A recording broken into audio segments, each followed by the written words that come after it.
Shall we Let's go to move the on album? to our albums then, yeah. Derek, why don't you lead us into this first album we got here? Yes, sir. PVRIS have dropped their newest single, Evergreen. Nope, not a single. Album. Sorry, album. Also, it's PVRIS. Invisible is that all you've got? Oh, I don't have time for your drama. Follow me around like piranhas. Acting like you don't, but you wanna take my... Purvis. It's also not there. It's now only Lynn Gunn. So I probably got like every aspect of that transition wrong, but it's fine. So this is my first ever Which I didn't PVRIS realize. album. As far as I knew, yes. How are you feeling about it with your first ever Paris experience? It's so funny that Derek's like super delayed. Yo, really? Yeah. Am I like super delayed? Yeah. That is fucked up. I hate the No, country. only for like a few seconds at a time, and then it gets back to normal. But Okay. so I don't remember when I first decided to listen to a PVRIS song. But this is another one of those bands that I have just criminally overlooked for years.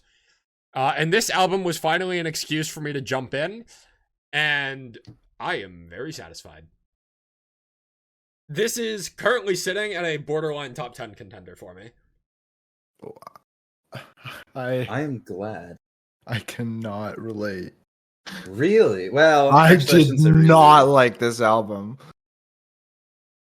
I think the first half of this album is incredible, honestly. I don't want to do this anymore. I think it's a fantastic opener. Good Enemy, Goddess, and Animal are all really solid songs, but the two songs that took the cake for me are Hype Zombies and To Take My Nirvana. That stretch of two songs goes crazy. Hype Zombies is super dark and grungy. For some reason, it's definitely like the darkest and grungiest song on the album as far as I'm concerned. I just wish that we got more than a single chorus out of it before it kind of went into an interlude and To Take My Nirvana, because Hype Zombies had the energy to be like easily my favorite song on this album and like one of my favorite songs of the month if it wasn't just a weird structure. But Take My Nirvana was like, hold my beer and let me do exactly that, and it's just absolutely incredible. I love the delivery on the chorus of I don't have time for your drama, follow me around like piranhas, you're acting like you don't but you want to take my Nirvana now. Super catchy.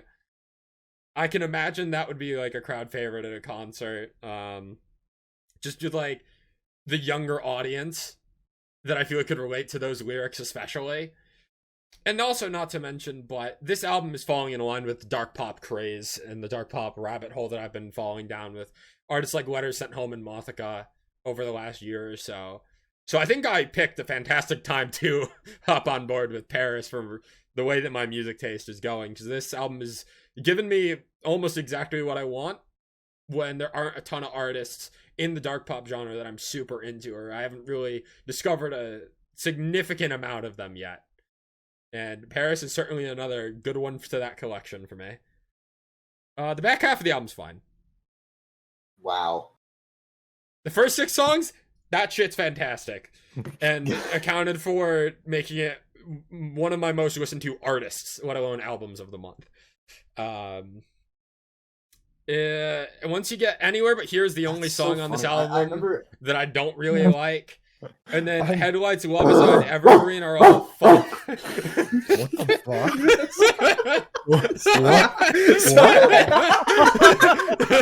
Hello? Someone clearly forgot about the dog barking at the end of the animal. Dog barking on the bingo Dude, card. I was so like appalled at his take that I didn't know what else to do. What the? What just happened? Derek was singing along to Animal, bro. Oh my gosh. Oh, I forgot they have a dog bark at the end of that They song. do. That's awesome. Sorry, that was just such an appallingly bad take that my brain short-circuited. That's my bad, man. Bro. Yo, I got a bingo off that. Let's go. Yeah, my bad. Wow, I still can't believe you said that. That like physically Yeah. pained me. That No, was like and that was anywhere one of but the here- Yeah, it did.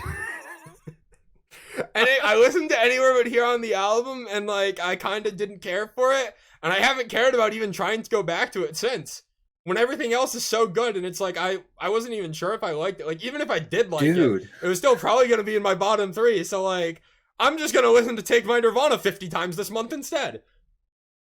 I feel like you just took me out back and put me down like Old Yeller. That's what I feel like just happened to me. Bro just took pot shots at my favorite song on the album. It's crazy. I'm taking your Nirvana, is what you're Bro saying. took my Nirvana. What the fuck? I'm Oh man. I'm still trying to comprehend what Derek did.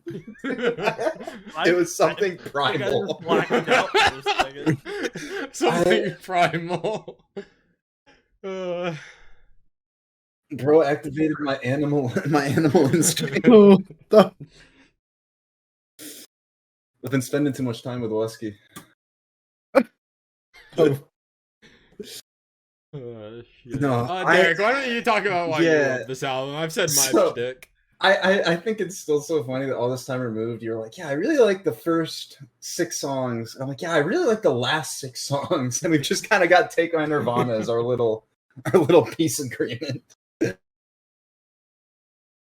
I will say that while I was on my trip the past 2 weeks, if I had to listen to like anything while I was just driving around, like going running errands or whatever, like it was this album. And the more that I listened to it, the more I did come to enjoy the first 5 tracks.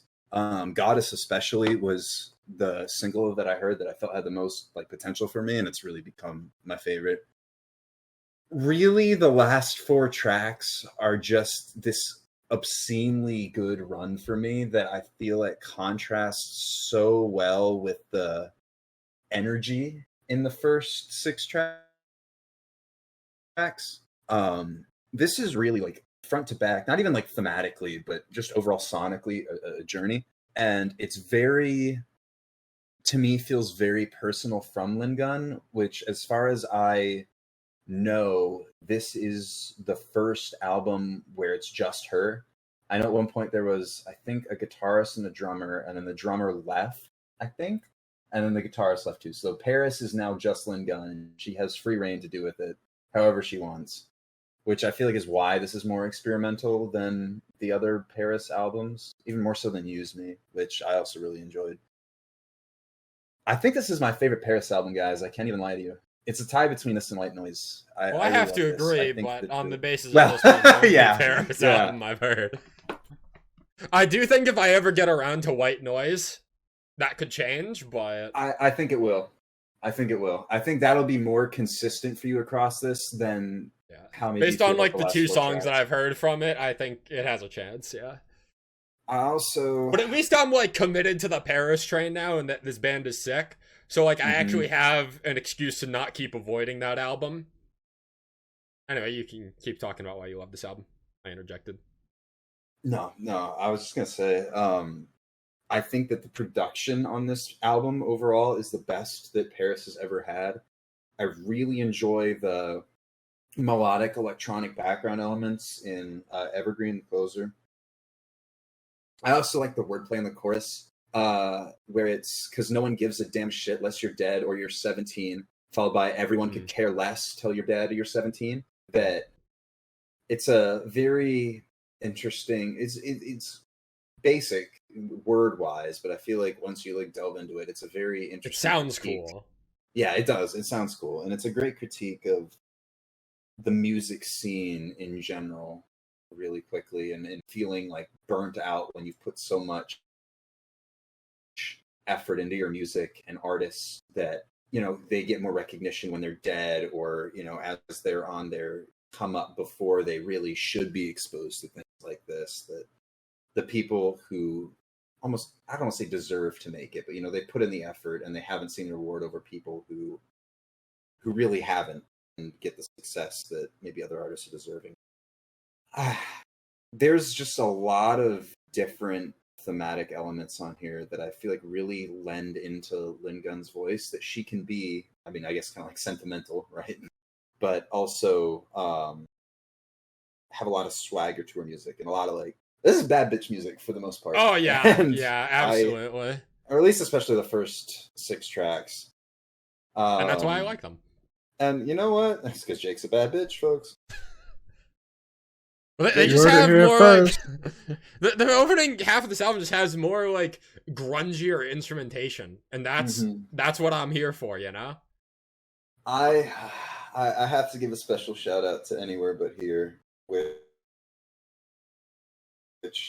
after Jake took it out back and put it down earlier, there's something about it that with that progression and the way that she delivers how somber the verses are into kind of like pleading with the one person who feels normal when everything else doesn't, to just like take them away from it all.